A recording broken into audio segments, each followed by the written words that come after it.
Hay cosas que solo se comprenden cuando se vive en primera persona. En este espacio, quienes convivimos con la miastenia tendremos voz propia para contar nuestras historias, visibilizar la enfermedad y compartir lo que significa vivir con ella cada día. Hola, mi nombre es Mamen Gil y esto es En Primera Persona, un podcast sobre miastenia que nace de la colaboración entre AMES, Asociación Miastenia de España, y Alexion.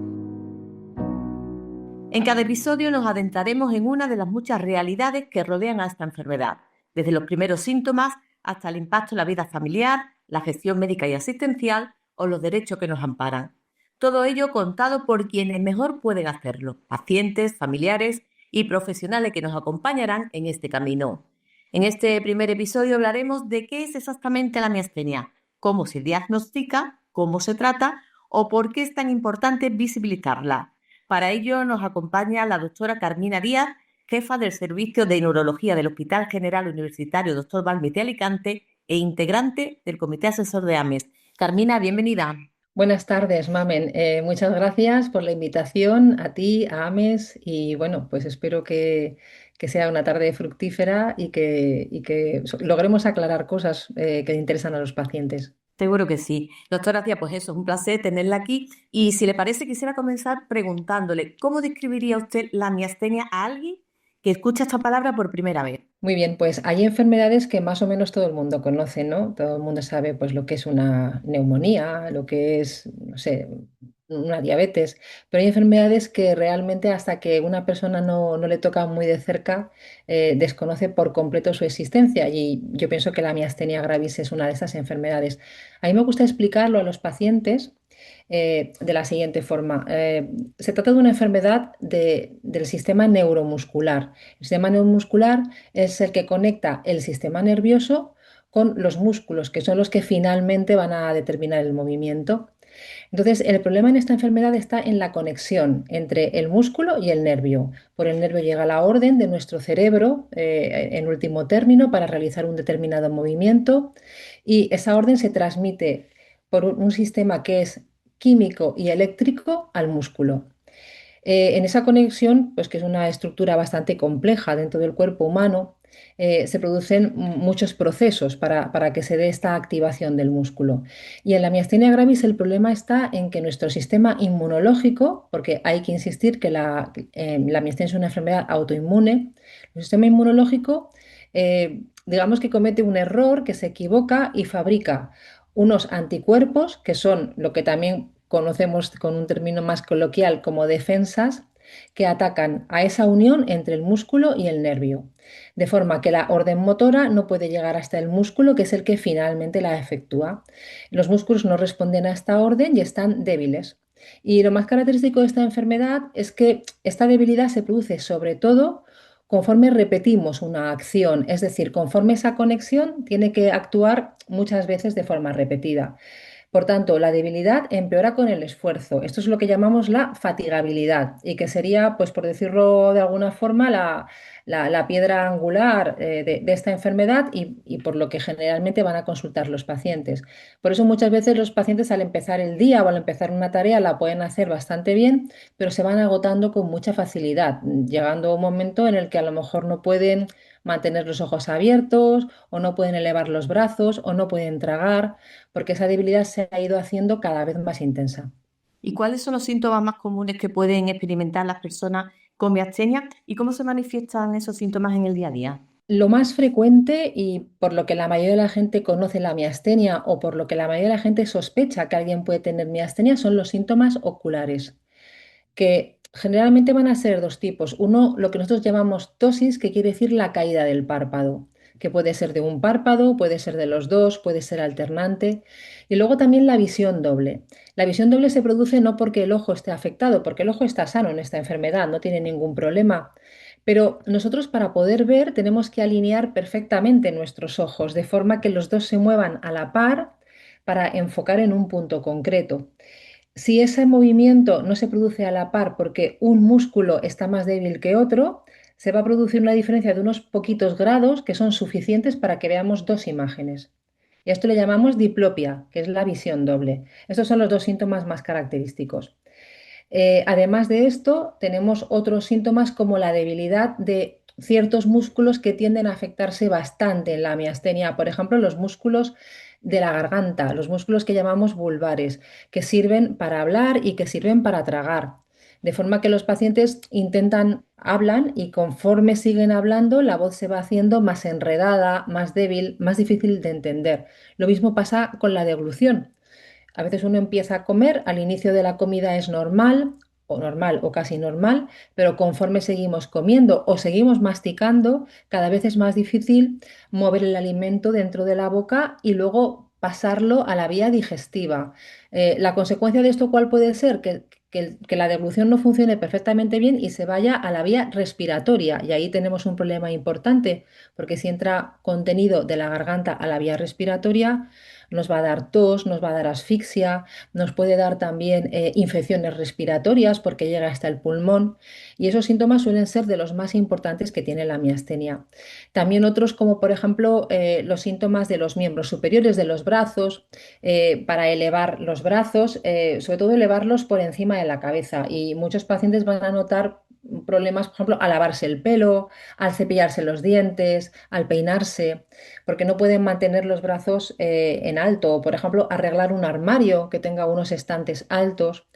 Y también síntomas que son un poquito menos frecuentes, pero que también pueden aparecer, son los derivados de la debilidad de los miembros inferiores. Lo vamos a ver con problemas para andar, para subir escaleras, para subir una cuesta, para levantarnos de una silla, que son los grandes músculos de los miembros inferiores. Globalmente y de todos estos, los más frecuentes van a ser los oculares y los más graves los que afectan a los músculos de la garganta y a los músculos respiratorios, que también se pueden afectar en esta enfermedad. El paciente va a notar dificultad para muchas tareas, para mantener una conversación, para una comida que sea un poquito más larga, para hacer sus tareas de cuidado personal, como ducharse, lavarse el pelo y evidentemente muchísimas tareas que hay implícitas en los trabajos, ¿no? Pues imagina una persona que trabaje en la limpieza y que tenga que limpiar unos cristales en alto con el brazo levantado, pues probablemente va a notar fatigabilidad muy pronto.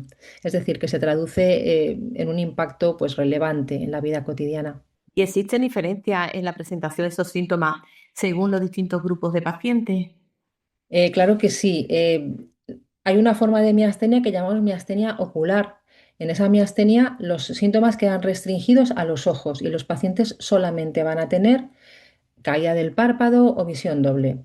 Y no avanza a otros músculos del cuerpo. No es que la enfermedad no avance, porque estos anticuerpos que son anormales y que causan la enfermedad circulan por nuestra sangre y llegan a todos los sitios del cuerpo. Pero sí que es verdad que hay músculos que son un poco más sensibles y por tanto, si la enfermedad no es tan grave, se va a quedar restringida, lo que llamamos miastenia ocular. Y luego estaría la miastenia generalizada, en la que ya se afectan músculos del cuerpo, pues del cuello, de los brazos, de las piernas. Dentro de la miastenia generalizada, a su vez, distinguimos como varios grupos o como varios estados de la enfermedad que van de los más leves a los más graves y que, bueno, pues cuanto más músculos vitales o músculos importantes se afecten, pues peor va a ser la repercusión para el paciente. Cada persona puede tener una combinación de síntomas que es diferente y que es única. Y eso a veces hace que el diagnóstico sea difícil, porque no es una enfermedad que tanta gente conozca tanto, ni que tantos médicos hayan tenido la oportunidad de ver pacientes. Entonces, si a eso le sumamos que cada paciente puede ser diferente a los demás, hace que al principio sea difícil reconocer la enfermedad.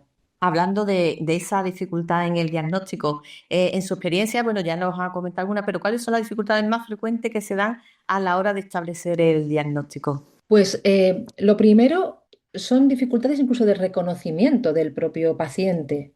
Eh, con mucha frecuencia, y esto es lo que define la enfermedad, los síntomas van a ser variables, van a ser síntomas que denominamos fluctuantes. Y a veces pueden confundirse con otras enfermedades. Pues, por ejemplo, la visión doble también tiene muchas causas que son causas oculares, que no son causa neuromuscular. Hay una diferencia importante en la visión doble, que eso, bueno, muchos pacientes lo saben, porque ellos mismos se dan cuenta que cuando miras un ojo solo no es doble en la miastenia, ¿no? Porque cada ojo está sano. El problema es que los dos ojos vayan a la par y que se muevan de la misma forma. Entonces, por ejemplo, un paciente puede no reconocer que ese síntoma que tiene es un síntoma de una enfermedad neurológica y pues puede ir al oculista. Y si en ese momento le exploran y está todo bien porque es una enfermedad fluctuante, pues será que no tengo nada. O que el paciente se encuentra cansado, que le cuestan algunas tareas y lo puede atribuir a otros muchos problemas, pues a la sobrecarga de la vida que llevamos todos, o sobrecarga laboral, o a que uno tiene otras enfermedades que también pueden superponerse con esto. Por lo tanto, a veces el propio paciente tarda en consultar porque no diferencia estos síntomas de síntomas de otras cosas que pueden ser más banales. Luego llegamos al primer escalón, que es el escalón de la atención primaria. A lo mejor un médico de atención primaria no ha visto nunca o ha visto muy poquitas veces un paciente con miastenia y aquí se aplicaría lo que hemos comentado antes, que la sintomatología es tan variable que puede no reconocerla. Y luego ya está la llegada al neurólogo, que generalmente un neurólogo no suele tener mucha dificultad para diagnosticar una miastenia. Hay casos que sí, que son complejos, pero la mayoría se pueden diagnosticar con cierta facilidad. Pero todos sabemos lo que pasa pues con la demora de las consultas, la demora de las pruebas, en fin, que un paciente desde que tiene el primer síntoma hasta que llega a un tratamiento eficaz, pues a veces puede pasar bastante tiempo. Hablando de tiempo, ¿por qué es tan importante diagnosticar esta enfermedad lo antes posible? Yo creo que fundamentalmente por dos motivos. El primer motivo es la propia tranquilidad del paciente, ¿no? Uno a veces se debate durante mucho tiempo sobre si esto que tengo es una enfermedad o será que es que me lo estoy haciendo yo o que estoy muy cansada, ¿no? Entonces, darle un diagnóstico cerrado a una persona es un elemento muy importante de tranquilidad y también el primer paso para abordar la aceptación de la enfermedad. Que uno tenga un diagnóstico definitivo nos permite poner en marcha los recursos personales, físicos y psicológicos, no nos olvidemos de estos, para afrontar una enfermedad. Y luego también por una cosa importante, las enfermedades inmunológicas sabemos que si se tratan pronto es más fácil resolverlas que si se dejan mucho tiempo. Yo creo que todos hemos oído hablar de la memoria que tiene el sistema inmune, ¿no? Esto lo hemos oído para muchas cosas, pues con las vacunas, con las enfermedades.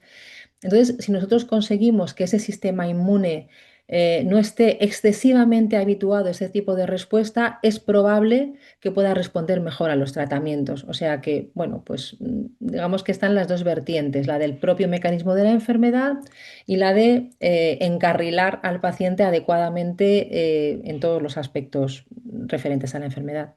Desde ese primer diagnóstico, ¿cuáles son los retos emocionales más significativos que suelen atravesar las personas con miastenia y qué consejo le daría a quienes, bueno, pues se sienten abrumados por el impacto que tiene la miastenia en su vida cotidiana? Pues esto es una opinión personal de haber tratado y diagnosticado pues, muchos pacientes a lo largo de la vida y yo creo que sobre todo al principio es la incertidumbre, ¿no? Uno, pues nosotros le explicamos lo que es, quizá es algo de lo que no ha oído hablar nunca, a lo mejor si entra en Google o en el chat GPT o algo y ve las crisis miasténicas, mortalidad de tanto, entonces yo creo que al principio el no saber cómo van a ir las cosas es un elemento muy importante que tenemos que intentar eh, resolver. Bueno, más que resolver, acompañar al paciente a resolver y que en los primeros meses o a veces incluso en los primeros años de la enfermedad va a ser un elemento importante. También el miedo, ¿no? A lo que pueda pasar y a cómo va a ser mi vida a partir de ahora. Y luego también un poco a veces una sensación de frustración, de ver, es que cómo yo no puedo hacer esto, ¿no? Yo que antes me comía el mundo y que podía hacer todo esto sin cansarme y ahora, a poco que hago, me siento mal, débil, cansada o me agoto, no puedo respirar bien, ¿no? Yo creo que se mezcla un poquito todo eso. Es normal que al principio el paciente se sienta abrumado. Encima le decimos que es una enfermedad crónica, que esto pues es para siempre o casi para siempre. Entonces, pues ese primer momento del diagnóstico yo creo que tiene un impacto importante, ¿no? En el paciente.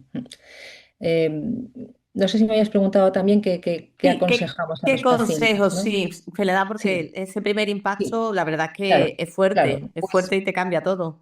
claro, pues entonces lo primero es que el paciente sepa que esto no le pasa solamente a él. Esto generalmente consuela bastante, ¿eh? que uno sepa bueno, esto de que las desgracias compartidas son menos, pues que uno sepa que hay más gente con esta enfermedad, que hay un porcentaje importante de personas que tienen esta enfermedad y que pueden hacer una vida aceptable. eh, y luego, pues también creo que es muy importante que el paciente se conozca, que conozca la enfermedad. Porque mira, en otras enfermedades, nosotros cuando el paciente viene a la consulta, le vemos, le exploramos y ya nos podemos hacer una idea clara de cómo está, ¿no? Pues yo qué sé, una persona tiene un ictus y pierde fuerza en un brazo, pues comprobamos la pérdida de fuerza en el brazo. Pero esta enfermedad es muy cambiante. Es decir, cuando yo veo al paciente en la consulta, puede estar de una forma y a la tarde en su casa estar de otra.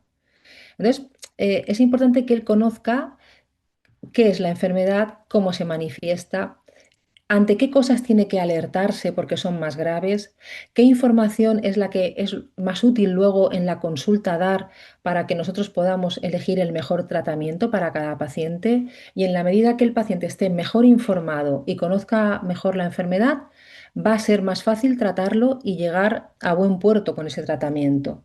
La información que nosotros tenemos en la consulta con análisis experimental no es suficiente. Necesitamos que él forme parte de su proceso diagnóstico y de seguimiento para ser lo más fiable posible para que podamos tratarlo bien. Que explique todo lo que le va pasando. Efectivamente. Todo y que tenga capacidad discriminativa, ¿sabes? O sea, que Sí. dentro de los síntomas que tú puedes tener, algunos son muy relevantes y otros son menos. Y aprender qué es lo más importante, eso lo tiene que aprender acompañado por los profesionales que le tratamos, que somos los médicos, pero también pueden ser los enfermeros o pueden ser otros profesionales, los fisioterapeutas, que somos los que tenemos que ir orientándole ante qué cosas son las que son más importantes. Claro, si nos adentramos ahora en el campo de la investigación, ¿cuáles son algunos de los avances más significativos y cómo están contribuyendo a mejorar en el día a día en los pacientes? En los últimos años yo creo que hemos vivido y estamos viviendo y aún vamos a vivir una época muy, muy interesante en la investigación y lo que es más importante, en el tratamiento, porque si la investigación nos importa para algo es para llegar al paciente, ¿no? Que esos avances en el conocimiento se puedan aplicar a lo que es el tratamiento del paciente. Entonces, en los últimos años se han producido avances en la identificación de anticuerpos, ¿no? De las dianas que tiene ese ataque del sistema inmune, que se van a poder aplicar en poco tiempo a pacientes con miastenia. Yo creo que estamos viviendo una etapa de verdad casi, casi inaudita en esta enfermedad y que espero que dé unos frutos muy importantes.